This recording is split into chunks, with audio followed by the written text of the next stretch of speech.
এটা নাকি ওটা নাকি এটা? না, এইটা একদম পারফেক্ট আমার নাতির জন্য। এই তো পেয়ে গেছি আমার নাতবো, ওর সাথে রোহানকে খুব মানাবে। কিন্তু এই মেয়ের তো এখানে নাম ঠিকানা কিছুই দেওয়া নেই, ওকে আমি খুঁজবো কিভাবে?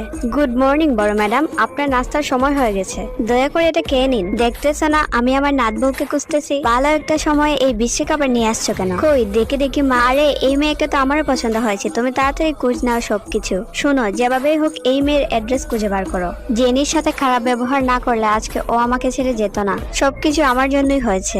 এই প্যান্টটা ও আমাকে গত বছর জন্মদিনে গিফট করেছিল। Rohan, happy birthday. আর এই নাও তোমার জন্মদিনের গিফট, রেখে যাও, আমি এখন একটা গুরুত্বপূর্ণ কাজ করছি। ও আচ্ছা, সেই দিন এভাবে রাগ না করলে আজকে হয়তো আমাদের ব্রেকআপটা হতো না। রোহান। জি মা, তোমার দাদি আর পরিবারের সবাই মিলে আমরা ঠিক করেছি তোমার বিয়ে রিয়ার সাথে আমরা দেব। আশা করছি এতে তোমার কোনো আপত্তি নেই। আন্টি, আমি তো ওকে অনেক আগে থেকেই পছন্দ করতাম। যে চলে গেছে তার জন্য বসে থেকে কি হবে? আশা